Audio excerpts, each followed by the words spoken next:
BS.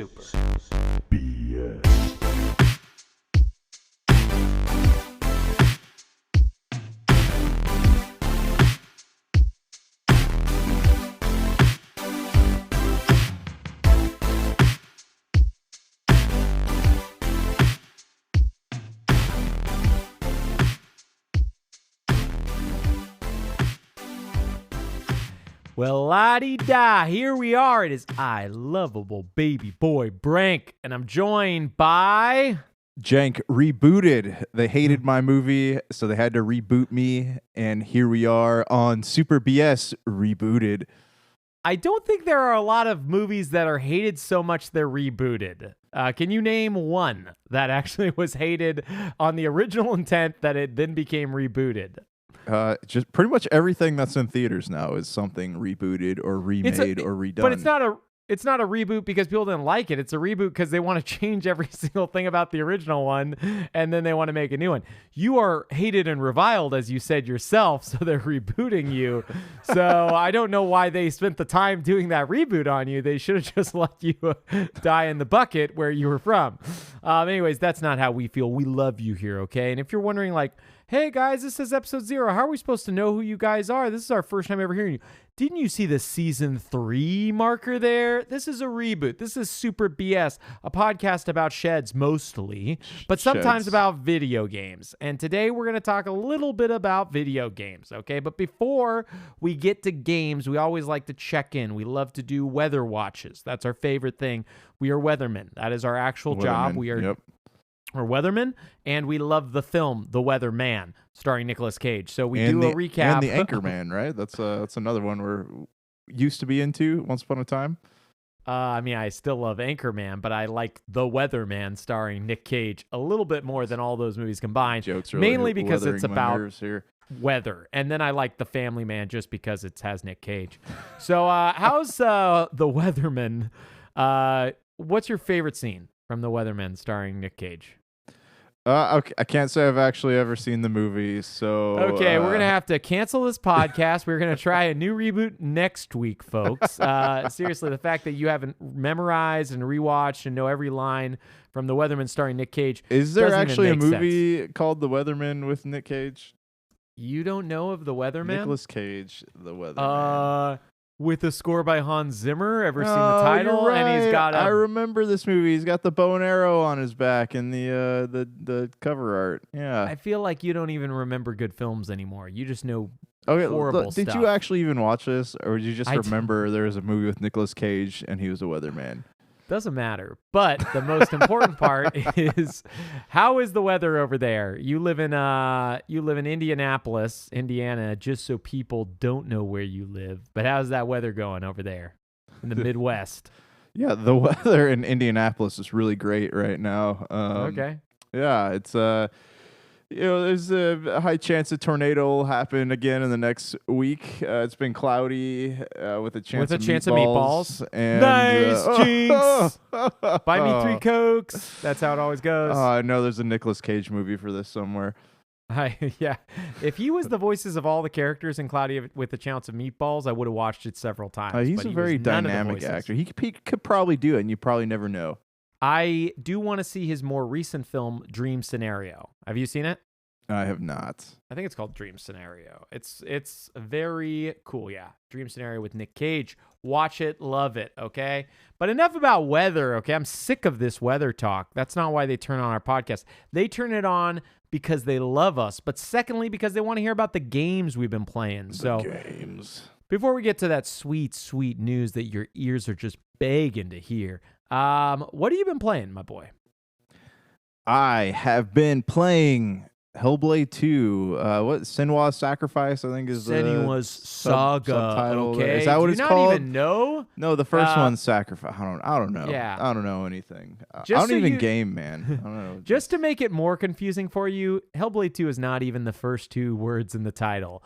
It's Senua's Saga, Hellblade 2. So put that in your brain. Why are they making games about Senua's colon is the question here that we're wanting to know.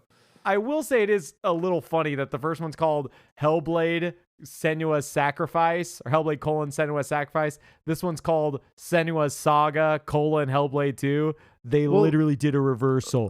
They weren't going to let us have it. When you hear a game titled Hellblade, you're not imagining this, right? You're not imagining this game. You're imagining something like Devil May Cry, you know, or like Dante's Inferno. He's got the big old like scythe and he's slicing up demons and stuff. That's what you're imagining. But, I mean, what game are you playing? This game is me running around. I'm doing backflips off horses for nonstop trick combos. Parkour.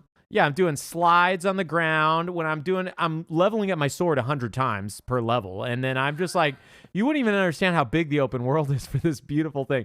I'm running around, climbing up mountains. It's not linear at all.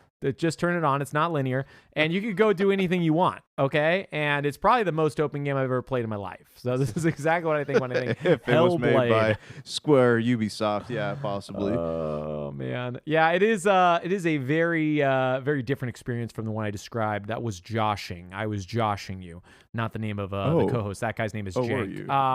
Janking. But, yeah, I was janking you. I was pulling your jank, as people like to call it. No, I am enjoying myself with Hellblade, and by enjoying I mean not really enjoying it at all, but it's beautiful, so I'm trying to get through it. What is your opinion of Hellblade 2 so far? And how many hours have you played? So I'm 4 hours in right now. I'm past where you are. I don't want to spoil anything, but I've been wandering around a cave for the past 2 hours. That sounds fun. It's very disorienting. I gotta be honest. Like you're carrying this torch, you're flicking it around, and there's like shadow things running around on all the walls and stuff. Very hard to. You have to have the lights off. What was it? There's another game we're talking about. It was Resident Evil Village, right? Where you have to have like the lights off to be able to see everything like clearly. I think it was. Maybe it was that one. I can't remember. It's been so long. I beat that game so long ago. I wasn't like you. I got through it immediately. Did you ever finish Village? I didn't. I'll tell you why. Because being chased, like I get stuck in the house, right? And there's a little kid doll like chasing you around. My anxiety got so bad that I stopped. I couldn't physically do it anymore. And I ended up shutting off. I want to play. I want to go back. I gotta pass this wall, this barrier here. That is probably one of the most suspenseful and terrifying sections in a game that I have played. Was the second biome, if you want to call it, in Resident Evil Village, and it is crazy because the game never gets that scary ever again. Both the third biome, which is really quick and kind of like a short actiony jaunt, and the fourth biome, which is totally an action section, are nothing like 2. 1 and 2 are just totally different from the final 2, which are way more similar to each other. But yeah, that second section, which I don't want to spoil, but there is a character that follows you through a house. It's off. I had to play it with no sound on. I had to literally turn off the sound and play that section because it was too scary. Yeah. I remember I talked to you about this, and you're like, "Oh, I wish I could just do it for you real quick," because it changes after that. And I was, but you know what else was nerve-wracking was what was this, the 7th one? What was it Biohazard, right? Where you wake up in that house and the guy's like, you have to avoid being seen by the guy at the dinner table or whatever. I'm going to put on my nerd glasses for a second because I'm actually a jock, but I'm going to say this real fast. All of the game's Japanese titles are Biohazard, okay? It was called Resident Evil 7. Get that through your gullet. Is that what it's called? I thought there's a subtitle there. My bad. I'm about to have to come over there and teach you some Japanese because I know all of it. So, all the games, the original Japanese title is called Biohazard, so that was a Japanese title that you saw, but it is Resident Evil 7 that you're referring to, the first-person game starring Ethan Winters. Ever heard of him? The best hero ever, with the most personality. And the most hands. He has the most hands. Nothing ever happens to his hands. Don't worry about his hands. It's a very hands-on preview you just gave there. It's all right. Very handsy. But Senua, back to Hellblade. Senua's, whatever it is. Saga.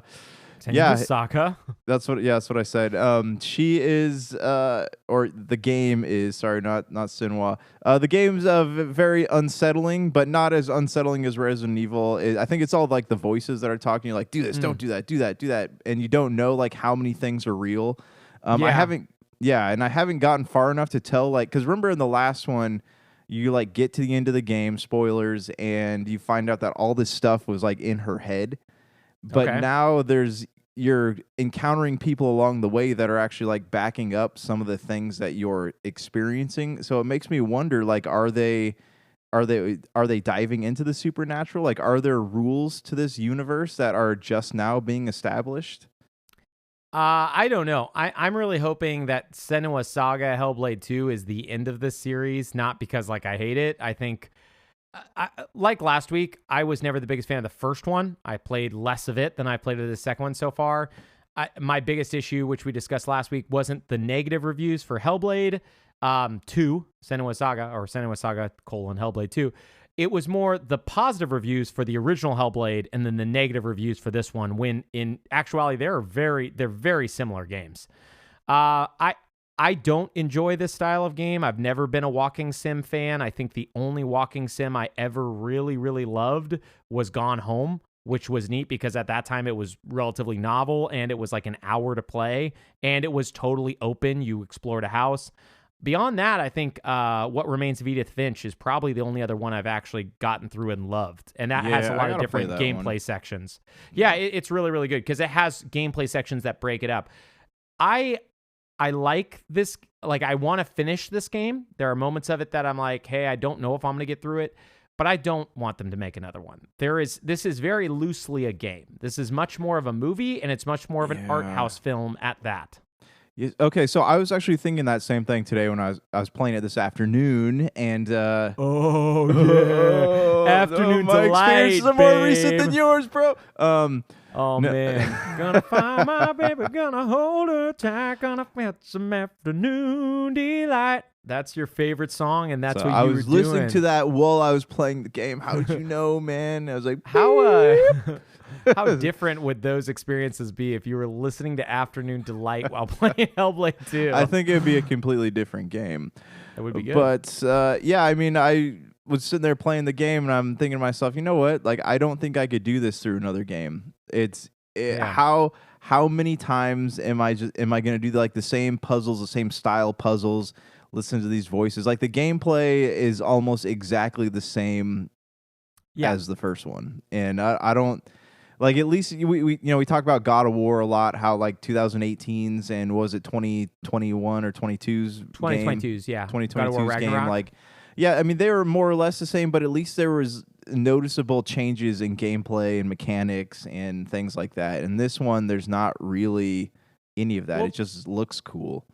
Yeah, that's kind of what I wanted to get at real quick is like, Sony has a very specific style of AAA action game that they make. And a lot of those games are very cinematic. They're very like movie-driven, heavy story emphasis, right? That's the focus. Yeah. But I will say all of them in the recent years, since like the 2020 titles, have had pretty strong gameplay elements as well. They're not maybe like, I wouldn't say they're all gameplay first. I think a lot of them are now. But the gameplay isn't the exact focus. It's becoming that. Like God of War Ragnarok, I would say gameplay is the focus. But like Last of Us Part 2. I would say the story is still the focus of Last of Us Part 2, but the gameplay is fun. There's slight upgrades and evolutions you can make to make the game feel different as you keep playing, whether it's like upgrade your guns or whatever, right? There's things you can do to enhance the experience, make it change, evolve.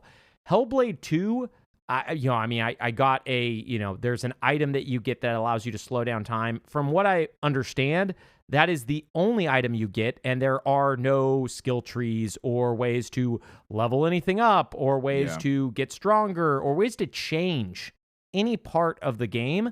And that's fine for people who want that. But for me, if that's going to be your game, it needs to be like an hour and a half to 2 hours tops, because I just don't have the patience to play through 6 hours of fairly linearly walking through like an auteur's cinematic experience. Like the best auteur video game series I can ever think of is the Metal Gear Solid series. And Hideo Kojima normally balances this, weird gameplay he always chooses, whether it's Death Stranding and Metal Gear Solid, with these crazy, outlandish characters, right? Hellblade is like a fairly grounded game where it's like grounded in insanity, right? I know that sounds like an oxymoron, but it feels very grounded compared to like Metal Gear. There's not like characters like jumping off of helicopters and like doing crazy nonsense stuff and some having superpowers and some not. It's very much like you are walking through in a very realistic way. The combat happens with no over-the-top stylization. And you're fighting, I haven't got to any demons or non-humans, but you're fighting characters, right?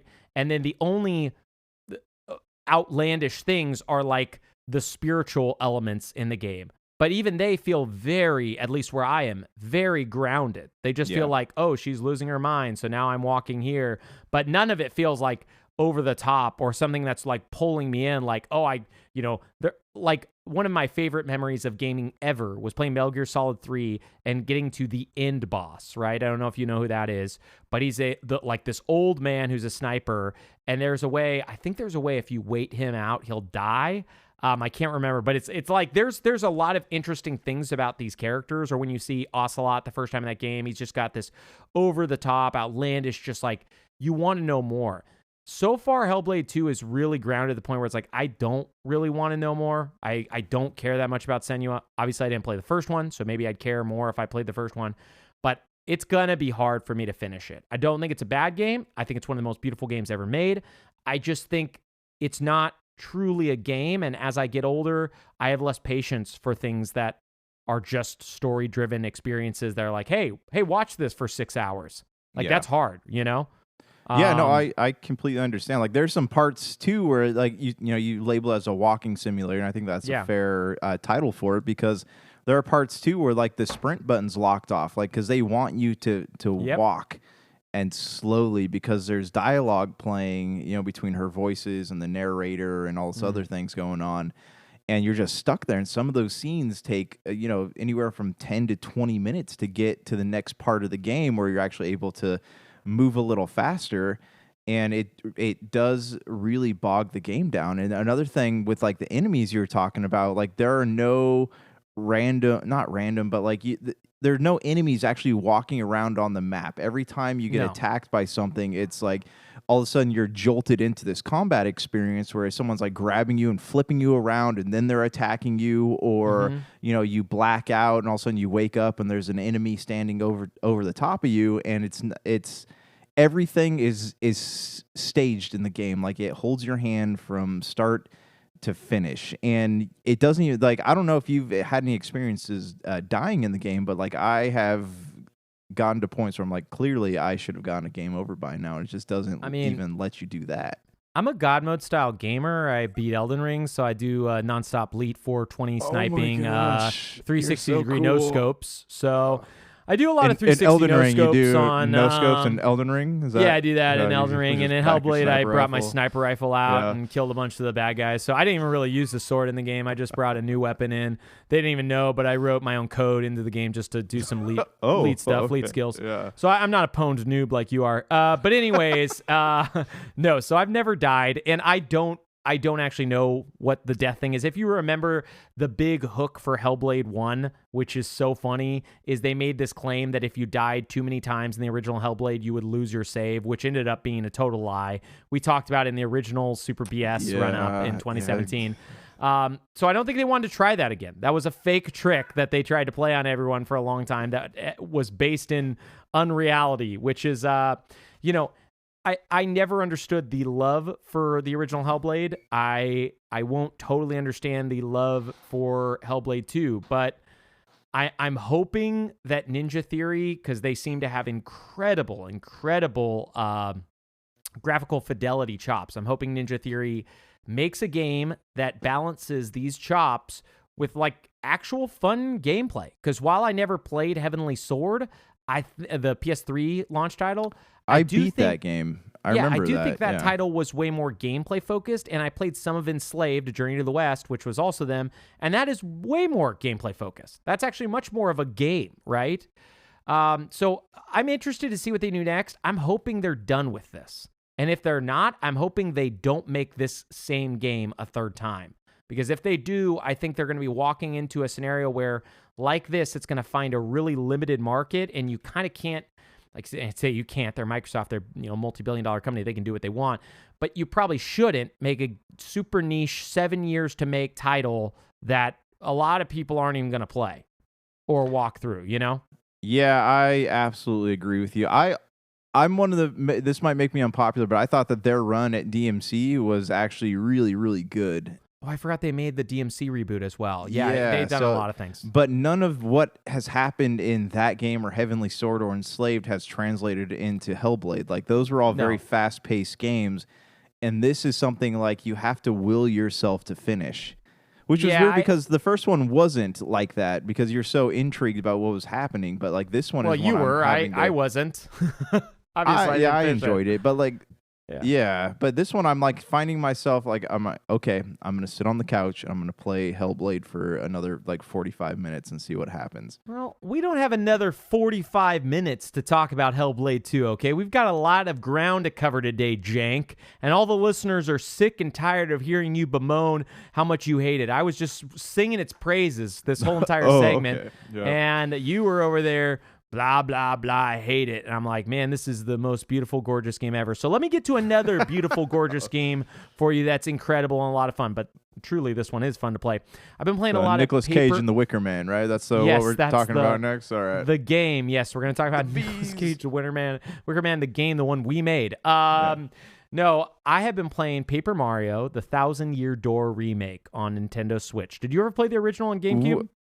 No. When did that come out, though? Like, I thought that was slated to come out. Oh, see, what is going on with this, man? All these games, there's zero advertising for any of this stuff. And it's just kind of like sneaking out of nowhere, and I'm missing it. Because you're not a elite gamer who knows stuff like me, okay? Seriously, Stop getting pwned by noobs. I don't do 360 no-scopes enough. I need to do more of those, and maybe I'll be on the same level as you one day. But please tell me about Paper Mario. Once you rank up, bro, you'll know what's the truth about life, okay?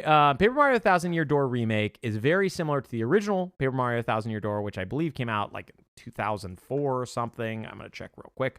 But yeah, it's a really, really good turn-based RPG. Just so everyone knows, we have an email address called brankiswrong@gmail.com. So if you want to Google this stuff before he does and send an email, we'll read it on the show. brankiswrong@gmail.com. brankiswrong@gmail.biz. Just go there, type all of your thoughts and prayers, and we'll get all of those read. So one, I was right. It is a 2004 GameCube role-playing game, Paper Mario 1,000-Year Door. Anyways, if you played the Paper Mario series, after the 1,000-Year Door, the second one, they released an action RPG kind of alternative called Super Paper Mario on Wii, and then it kind of fell off the rails, and the remaining Paper Mario games were all like no RPG elements, but you still had to do turn-based battles. So this is kind of the last traditional RPG. And the big thing with Paper Mario series has always been the button mechanics that they used in Super Mario RPG on Super Nintendo, where right before you hit the enemy, you press the button A and it will give you extra damage, right? Or for the Paper Mario series, right when you do the hammer, you pull back on the joystick, then you push forward, right? Anyways, it's similar in the original Paper Mario for Nintendo 64. And 1,000-Year Door is just a really, really well-made RPG. It's got a fun badge system where you equip badges. That's how you get moves. When you level up, there are essentially 3 different stats you put your points into. Either it's health, mana, or flower points, or badge points, so you can equip more badges. It looks like you got a question. What are you thinking about? I do have a question, and then I got to bring my dog and then in you real gotta quick. fart. It's annoying me. Yeah, I got to fart so bad right now. I saw your face. Yeah. I knew there was some I got farts in you. this like nice leather chair behind me too, so it'll reverberate into the microphone. Anyways, that's what I like. What is the difference between Paper Mario and Mario RPG? Because I never owned a Nintendo system until the Switch came out. So do yourself a favor and buy every single Mario RPG that exists. Super Mario RPG is the collaboration. Go ahead and get your dog, okay? Your dog, as I said last episode, these are actually his children. He keeps them outside. He beats them all day. And then as soon as he allows them back in, he suckles them. It's a weird scenario. I don't know why he does this to his dog. His poor, his children he calls dogs. But this is sad. And a lot of us just don't like to hear this. We don't like to see this. We think, hey, you need to treat those children right. And you shouldn't call them dogs. And I'm a big fan of trying to treat the elderly and children with respect, something that Jank has never done in his entire life, and he couldn't do, and he doesn't even know about it. And he doesn't know anyone who knows how to do something that prolific or expansive, and people just hate him for it. And that's why our podcast is dying, is mainly because, he's got all these children. He keeps them outside. He locks the door. There's tornadoes going by in Texas, and he's keeping his dogs, which are actually his children, Are outside. you giving them a play-by-play of what I'm doing right now? I wasn't. I was just doing good stuff. I did not contact PETA in the last few minutes, okay? I did not start the dial to PETA to get some stuff taken care of. But anyways, we're going to wrap this up really quick. Super Mario RPG is a Nintendo Squaresoft collaboration where Nintendo and Squaresoft got together. Squaresoft made an RPG starring Mario and Bowser and Peach, and you could have them on a party with the new Squaresoft characters Mallow and Geno, and you would go on a traditional like RPG adventure. Really, really good turn-based game. When you hit enemies, you could like press a button right before you attack them, or different buttons to like do more damage, right? After that, Squaresoft went to PlayStation. That's when we got Final Fantasy VII, and Nintendo was on its own. So instead of that, Intelligent Systems, a company that is now known for Fire Emblem games, spun off and made the Paper Mario series. And they made quite a few of them. And then on, I can't remember the name of this company. They shuttered it recently. But Nintendo had a company make RPGs for the Game Boy called Mario and Luigi. So there were essentially like two Mario RPG families that were formed after Super Mario RPG. But Paper Mario was the first one to come out after Super Mario RPG. Paper Mario was the first one to come out for N64, and then they brought out the Mario and Luigi games later, and that was Game Boy Advance. So Paper Mario The Thousand Year Door is the sequel to Paper Mario for the N64. These have no relationship in terms of characters outside of Mario to the Mario RPG game that was recently released as a remake on Switch last year, which you should play. It's a very good game. Yeah, I loved it. I would like to. So anyways, I don't want to get deep into this because this is a 2004 game. It's a 20-year anniversary game, but it's just a really good RPG. There are some negatives. It's a remake, and the remake's handled really well because it's a really old game that's hard to play. It's only on GameCube, so I picked it up. One, it shouldn't really be a $60 title. Outside of it being visually feeling like a recent game, it feels very much like a 2004 title, and they didn't do a lot of quality of life upgrades that I would have loved. Like, text is still very slow. You can't pause cutscenes, which you don't really need to because there's no voice acting, so you have to wait for text to display across the screen. But there's a lot of like parts that are slow down, that make you just wait between different scenes. Still loving it, but that's just something to go in there knowing it's not like a quick, skippy, fast-paced RPG like we're used to nowadays. I feel like modern RPGs are generally really fast to bring you in and out of combat and giving you a lot of good quality of life so you can do whatever you need to do. But Paper Mario The Thousand Year Door, excellent. Now, we got some news, and I want to get these people to the news zone before we go, okay? Because we got a lot of news to cover today. We got some Xbox stuff. We got some PlayStation stuff. We got some RPG stuff. But first, before that, we got some spooky stuff. You mentioned a game on here a little bit earlier called Resident Evil. Not sure if you heard of it because you never finished Village because you were a coward. We call you Jank the Coward because you never finished Resident Evil Village, one of the best games ever made. That's what my parents call me too. Yeah, that's your parents because you didn't finish Resident Evil Village, which they're the main Patreons for this podcast, so they knew that and they publicly shamed you and disowned you. Yeah, they disowned you for this for not finishing Village, and you still won't go back and become a son in their eyes. Anyways, you got a brother, thankfully, so they didn't lose all their sons. They still have one more. But there is a rumor. There's actually a lot of rumors going around about Resident Evil now. Tell me the rumor. Tell me the Resident Evil rumors. Tell me the rumors that you've been hearing first, and I'll tell you the rumors I've been hearing. All right, the rumor that I've been hearing is that they are remaking a few Resident Evil games. I heard Which ones? I heard one is actually being remade too, but also I know Zero was in talks to be remade, and then there's one other one I can't remember. Code Veronica. Nice, right? He did it. Is that the one? Oh, yes. That was a guess. That was a guess, man. No, it wasn't a guess. This guy knew it. He's a number one games journalist, okay? Jake, he redeemed himself. He had been like letting us down this whole podcast, and now he redeemed himself. Everybody believes you can 360 no scope, okay? But anyways, yes, the rumor is that Resident Evil 0 and Code Veronica remakes are in the works. There is also another rumor that is, I guess, supposedly unfounded and not true, that Resident Evil 1 is going to be remade a second time, and Resident Evil 5. They need to, though. Like, because yes, that's a logical thing, dude. Because the remake for Resident Evil 1 originally that was on the Wii, is It was not on the actually, GameCube. or GameCube is not actually that remade. It's just It's still isometric. It still has a fixed camera. It's not that Yeah. easy to play. I agree with you. And then they made a remaster of that remake that they put out on Xbox One, PS4, and I can't remember what else. Right, It's on with everything. Resident Evil 0, if I remember correctly. I can't validate that. Okay, folks. You're supposed Just to know that this I'm not. stuff. You're the I'm not number gonna one follow 360 him. no scoper. I'm not going to follow him into what is obviously a trap that people will be like, no, that's wrong. So no, I will not validate your opinion. Just so, go yes, back a few minutes. The email address is back there again. It's actually called Jank is wrong at Super PS. And if you even send me something, I'm just going to know you're referring to you. Okay. But yeah, I don't care what they remake. I just want them to remake stuff. It's very exciting though. The fact is, Resident Evil 9 is supposed to be being finished up right now with like a 2025 or 2026 release date. It sounds very likely we're going to get another Resident Evil remake next year. We had a Resident Evil 4 remade last year. I just want to play more of them. 4 was incredible. 2 was incredible. 3 was incredible. All the remakes, all the new games since 7 have just been like top of the line best products. Because it seems like 5, 6, and 7 are too recent to have remakes done for them, because they all have fairly modern gameplay, if I remember them correctly. Well, like 5 was more of an action game.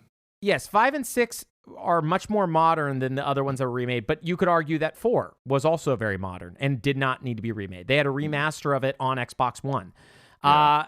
You could That's very true. much argue that 5 should be remade because the story gets really stupid at the end. And 6, people think it's so bad that they're hoping they remake 5 so they get to a different Resident Evil 6, right? Instead of the one that's currently there. Well, that's pretty high praise for a game like that. I mean, essentially, they're hoping Final Fantasy VII Remake happens, where a whole different game comes out of it for the most part with light treadings on what They'll happens. never do that. They'll never remake Final Fantasy VII. They'll never do it. They'll never break into 3 parts, Never, okay? never. They'll never It'll all never be happen. 90 hours long or whatever. That's just a pipe dream. Not going to happen. So I don't know. I love it. I'm very excited. I can't wait to play more Resident Evil. I am curious what this will lead to, right? Which game is actually going to come out? I'm hoping with Summer Games Fest coming out soon, or the rumored what? Yeah, because Capcom usually does something, right? They usually do some sort of showcase. So they could. I hope they don't do a showcase. Their showcase is always pretty lame. I'm hoping they just put, like, their big thing is they have Monster Hunter Wilds, the sequel to Monster Hunter World, coming out supposedly either later this year or early next year. I'd just rather have them put that as like the big splash at the end of either Summer Games Fest or the Xbox Showcase. I don't think they need their own showcase because I really think it's just going to be Resident Evil and Monster Hunter Wilds. Maybe I'm wrong. Maybe there's a couple smaller titles. I just like it to be like, hey, give us great showcases. Don't give us a bunch of crappy 30-minute showcases where it's actually like 5 to 6 minutes of really exciting news. So we'll see what ends up happening. They could do a Capcom showcase. I normally find those to be 24 minutes way too long. They're normally like 30 minutes and they should be 6. Yeah, because it seems like the sweet spot for a lot of these developers is to show something for anywhere from like 45 minutes to an hour. But I like Nintendo's are always like 30 minutes, which is like just the right amount of time, I think. Yeah, I mean, I will say the last Microsoft one, which I want to say was 45 minutes of like trailers and such, and then like 45 minutes for a deep dive of Starfield was great. I actually really enjoyed that one. There were only a couple trailers that I thought maybe let down, and overall I thought it was great.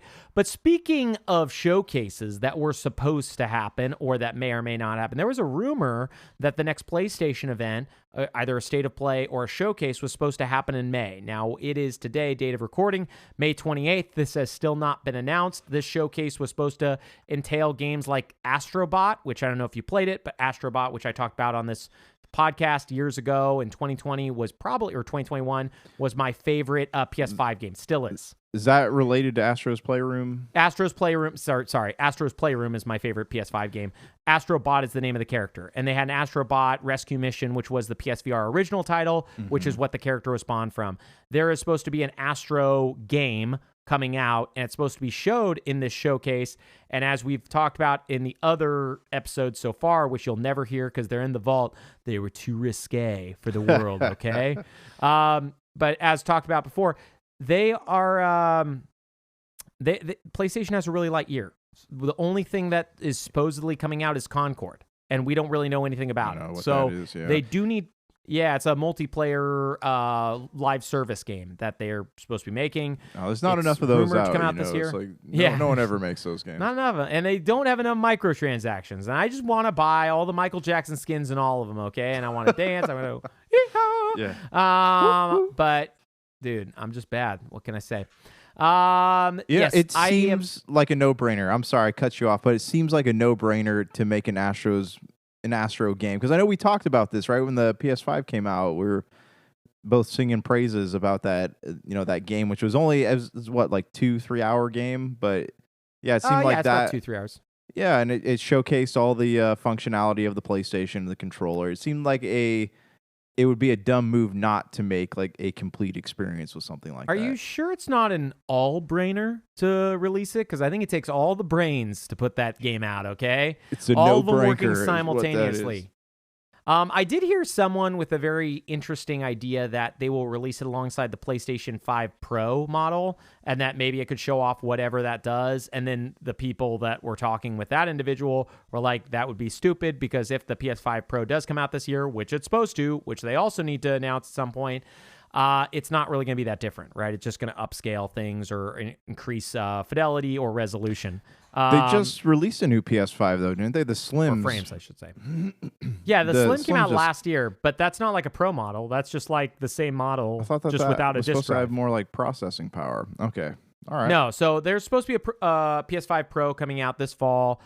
Nothing's been mentioned yet. We're kind of in a weird waiting game right now with all of the console manufacturers, but specifically with Sony, it's been a while since they've had next to nothing on their docket with a supposed rumored update to their console lineup and a bunch of other rumors, and there's just no one knows when or if anything is going to happen. They could be saving it all for the Summer Games Fest, the E3 replacement that is a generic one created by Jeff Keighley. Those are always fun. He also does the what are they called? The Game Awards in December. But I don't know, man. If PlayStation were to do a showcase, a state of play, or whatever, because this is likely going to happen before Summer Games Fest and before the Xbox showcase, what would you like to see? I know you're a Medieval boy. I know you played the Medieval remake. I know you're just hot on Medieval 2 remake. I know that's your number one thing. Besides Medieval and Croc, what do you want to see Sony make?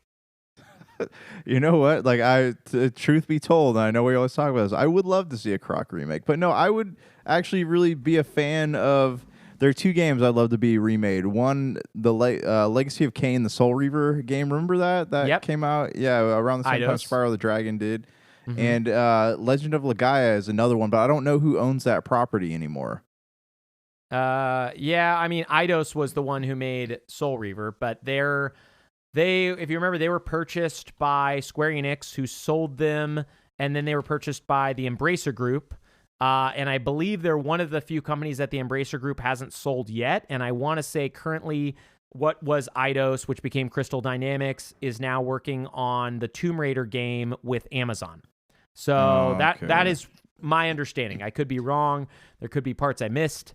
Do you know what's happening here, though? Sony has a bunch of games that were made by companies that were absorbed by other companies that just kind of went out of business. So, like, there's probably all these IPs just floating around that people can't use anymore because nobody knows how to get them.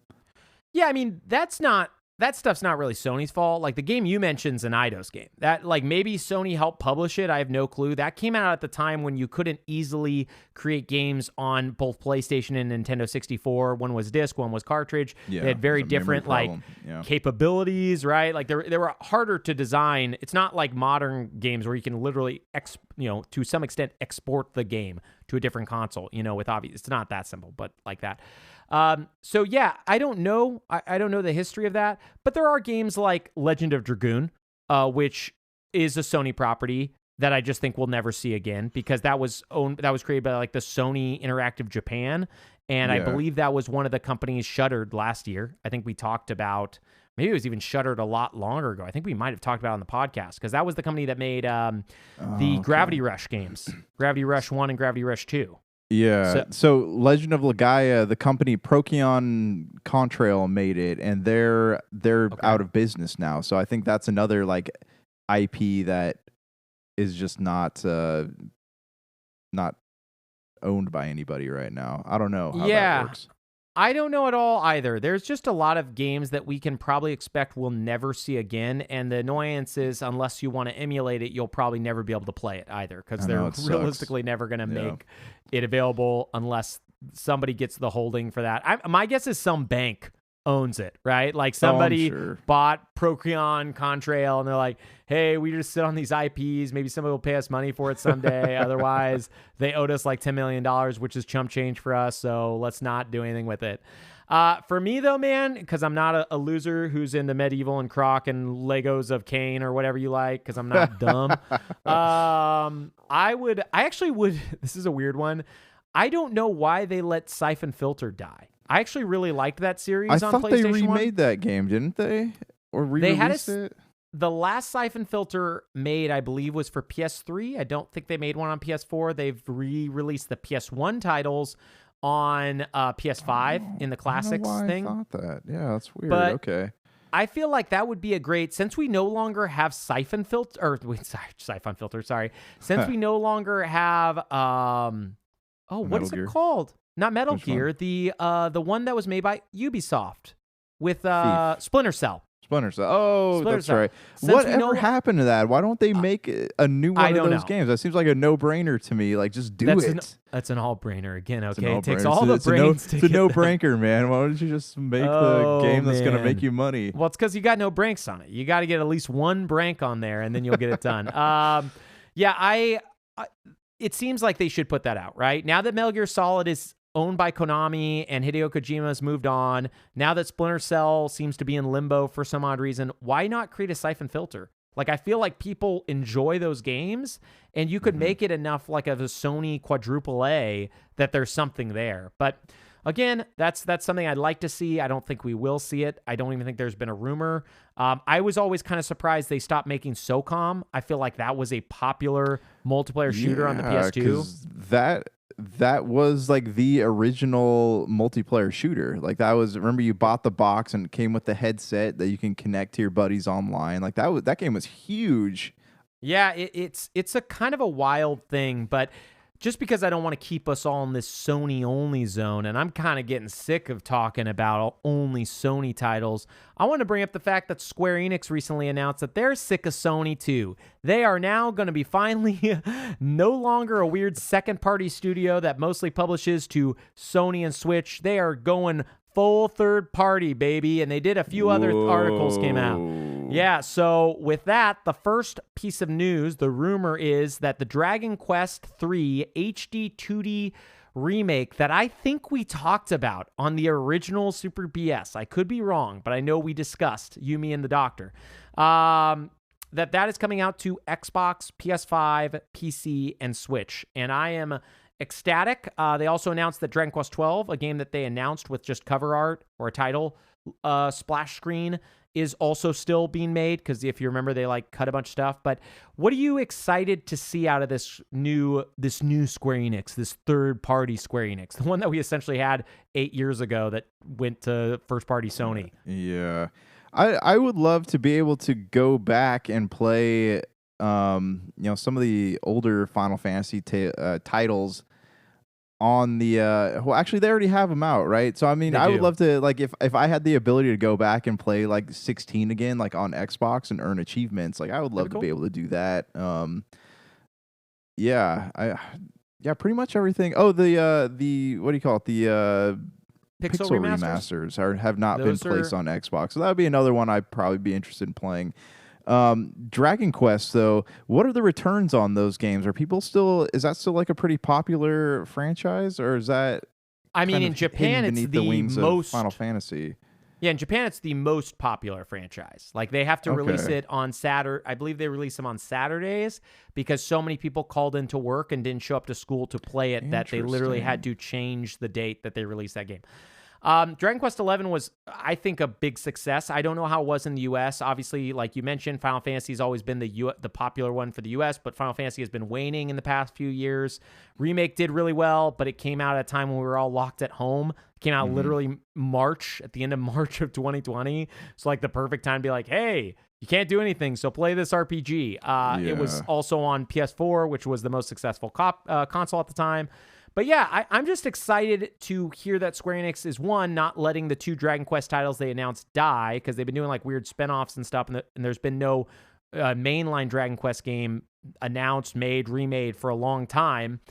But also the third-party stuff. I would like the option to choose where I purchase games. I do a lot of my third-party gameplay purchasing on Xbox, and it stinks to be like, oh, I can't purchase it there. Or, another big announcement was Kingdom Hearts is coming finally to Steam. It was originally a PlayStation exclusive, then Xbox, then they released it on Switch Cloud, and then they put it on Epic, I think around the same time as Switch Cloud. But some of us have what's called a Steam Deck. I don't think you know what that is. What is that? I keep hearing about it, and I'm so curious that. Well, let me spread the good news, okay? I'm going to bring my good friend Gabe Newell. He's going to come on over. Come on over, Gabe. Oh, Gabe. Gabe, he's got some knives to show you, okay? That's his favorite thing.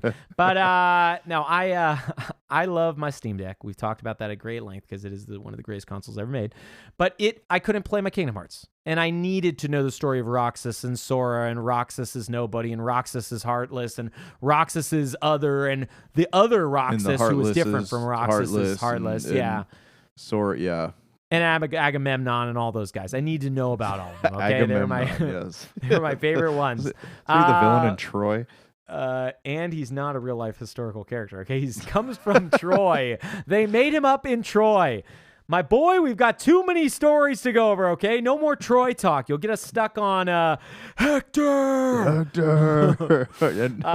Brad Pitt's poor heel. You know what's crazy about all this, though, is it's been a good week for Xbox, because not only are they getting all those sweet Square Enix games, but they've been a leaky ship over there, and they've been traveling to hell and back again with the next Doom supposedly getting revealed before the Xbox Game Showcase. The next sequel. That was rumored last year, too, though, and it didn't happen. It didn't happen, but I believe. It's called Doom, the Dark Ages, and it's going to be insane. It's going to blow your top off, okay? And people are going to be like, this guy doesn't have a top. He's an idiot. Doom the Dark Ages. Are you excited? Do you love the Doom series? I don't hate it. Like it's That's a resounding yes. I remember I played, was it Doom 2016? Was that when the remake hit? Yeah, and I remember playing that one. I did really enjoy it, but it was it got really difficult at some parts, and I was like, I don't know if I have the skill to beat this game or not. Because he doesn't have skills, guys. That's what I've been saying this whole podcast. I don't have the 360 no scopes, man. Dude, you should just see me snipe with a pistol, and I go do that on Hang 'em High, and I do that. Hang 'em High. I do Hang 'em High. I do the pistol snipes, and I literally go 42-0 on Doom 2016 single player mode. Let me ask you a more serious question here, though. Like, do you think with Square, and all the Xbox exclusive or PS exclusivity, all console exclusivity seems very exclusivity seems like it's not a profitable business anymore. Yeah, I mean, we're going to see what's going to happen, right? Like, the rumor is that Doom Year Zero, or Doom Dark Ages, Year Zero was like the code name, that it is, it's going to be on PS5, which for me, I don't care, right? Like, I get to play the game on Game Pass. I already pay for the service. Put it on PS5. It doesn't hurt me. And I think we're getting closer to a world where God of War 2018 will be on Xbox. I think in my life, we will probably see that happen. I'm not 100% sure, but we're getting real close with what's going on with Microsoft exclusivity. If Microsoft's willing to put Call of Duty onto PlayStation, but they just bought Call of Duty, to be fair. The sale went through last year. So. Right, but still, like, there's a lot of goodwill being shown towards Sony, who is constantly, like, lurking in the shadows, trying to tear Microsoft down. You would think that Microsoft or Sony would eventually be willing to play ball. I mean, I'm hoping they're playing ball, because here's the thing. Microsoft not only had the leak with the Doom, but what do these people have in common, okay? Bill Clinton, George Bush, Margaret Thatcher, Saddam Hussein. What do they all have in common? I feel like this is a trap. It is, actually, to get you canceled. It's that they all love shooting games, okay? They are all in the Call of Duty That makes Black sense. Ops When I look at 6 Margaret Thatcher, trailer. I'm like, she plays Call of Duty for sure. Dude, she's the #1 elite player, brah. But no, I mean, the trailer dropped, and it is confirmed that it is coming day one Game Pass. There was a kind of a worry that was sparking whether the Call of Duty series would be on Game Pass day one, because this is a moneymaker, right? And Microsoft can make more money if they don't put it on Game Pass, is the rumor. I personally think it's great to put on Game Pass. I feel like Microsoft would be putting itself in a strange corner if they didn't release Black Ops 6 day one on Game Pass, because they said all their first-party games would come to Game Pass, so they would have to kind of walk that back at this point, which, I mean, it's been a while. They could walk it back. But, I mean, I'm mainly ready for the part where Saddam Hussein's the good guy, because I think that's how the story went from the Gulf War. History just got it wrong. It's I think that's the thing, right? I think what happens is you play as Saddam Hussein and you do a fist fight with Bill Clinton and George Bush, which is a really strange team up on their half. But no, it is. It's taking place during the Gulf War, your favorite of all Gulfs. And what are you most excited for with the Gulf War?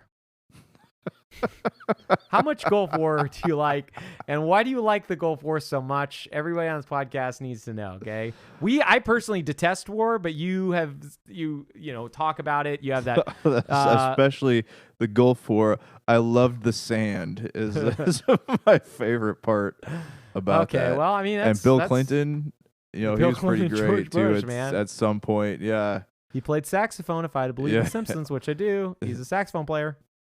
Bill Clinton was? I think so. Learn about it. Did Bill Clinton play the sax? And it was. Bill Clinton played the saxophone on our Arsenio Hall show in 1992. And his ratings jumped 21% the next day. And he went on to win that presidential election. It just goes to show you, if you play sax, you win at life. So that's how we got Monica Lewinsky, too, I'm sure.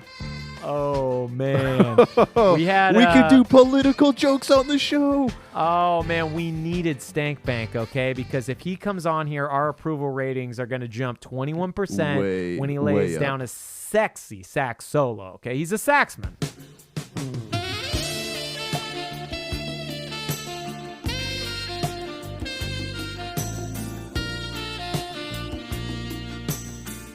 Yeah. He's the #1 saxman. Saxman, you're a deck player. It's all. You're a janker, okay? Okay, well, we got one last segment of the show. Everybody knows and loves it, since this is definitely not a new episode 0. This is a episode 3 million pretty much at this point, because we're that beloved and our Patreon numbers are off the chart. So we just got one email. I'm not going to do a lot of emails today, even though hundreds of you wrote in just to be like, hey, Brink, we love you. You are our favorite. I didn't get a lot of emails about Jank. Sorry to say it. Oh. Because I wanted to see people say good stuff. But I did get this one. It probably went to your spam folder. You should check that sometime. I will. I'll check it at brinkrocks.superbs.biz.jank. Okay, so emails. This one's from the Truth About Gaming at gmail.biz. Says, Hellblade 2 may be the most beautiful game ever made. So why does Jank suck so much? And that's a question I think aimed at you. So we need to have that deep talk. How are those two things related? This is my first question. Hey, Truth About Gaming is the one asking. I'm not denying. Yeah, I just suck at life. But what's the relation here? Have you thought about picking up the saxophone? I mean, your approval ratings will go way above, and you'll start just winning at things. Okay, I think so. Know so. I mean, I'm looking at a picture of Bill Clinton howling into the reeds, my man. And he is just like the coolest dope ever. Everybody's like, wow, I want to be him. And you, Jank, could be that guy, okay? So, I don't know Truth About Gaming. Okay. We won't be able to answer that question about Jank yet. He's going to do an introspection and get back to you next week. It's $800 saxophone on saxshop.com. Be careful how you put that website. Our next reboot is actually going to be called Super BS, not episode 0, but it'll be episode code Veronica. So tune in for that too. Oh, good. I like how we won't keep numerical titles just to make it even more confusing. We got episode 0, episode Code Veronica, episode E3, episode 1. And then we go back to weird titles. Everybody, we love you. We know that you're just begging for our Patreon numbers. We will get that to you soon, but it's secret right now. We can only let everybody get our tape decks because everybody knows we mass produce tapes and zines. That's what we're known for. Okay. Is there anything else you want to leave our fans with? There's so many fans here. I just don't even know what you want to talk to them about. Yeah, resubscribe to the podcast because, as you know, it's been a while and you're probably not getting those sweet Super BS updates. So resubscribe, what please. I'm more curious about is if you didn't subscribe, how are you listening to this? So what brought you here? If you're if you haven't resubscribed. Curiosity. They were just curious. They're like, I haven't heard these guys in 2 years. 2 years. This is the 10 millionth rated video game podcast. I think that's the one that I need to listen to. They scrolled down more and more and more, and they had to keep scrolling. After 45 pages of scrolling, they found us like, I like these guys. I like their duct tape rebooted on their cardboard. They're bootstrap boys. That's what they like, and that's what we stand for. BS is bootstraps. Thousands of podcasts on the air, but I want to listen to these guys. And they've only successfully made it to 78 episodes. That's the furthest they've ever gotten to. And it doesn't matter. And that episode's got 67 plays, boys. The third time's the charm, let's be honest. Third time's the charm. I'm expecting 10 million listens every episode, and we are going to be the number one, and we're going to be selling Factor meals. People are going to be coming to us for Factor meals and American Dirt. We're going to sell Patriot Dirt.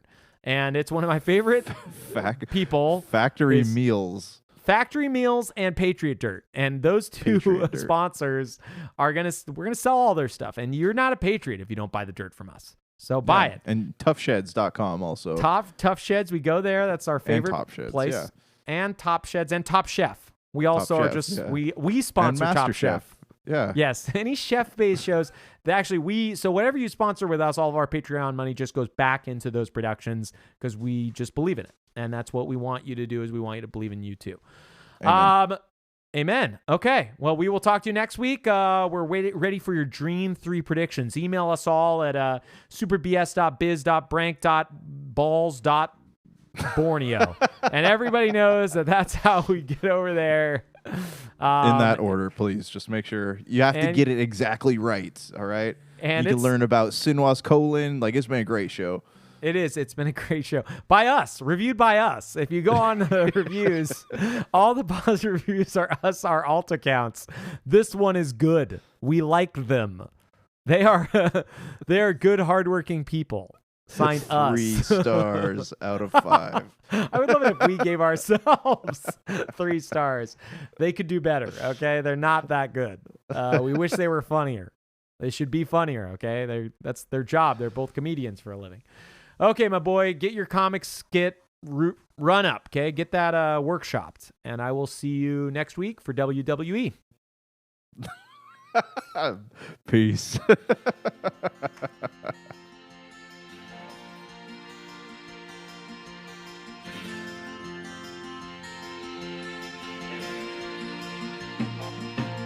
Gonna find my baby, gonna hold her tight, gonna grab some afternoon delight.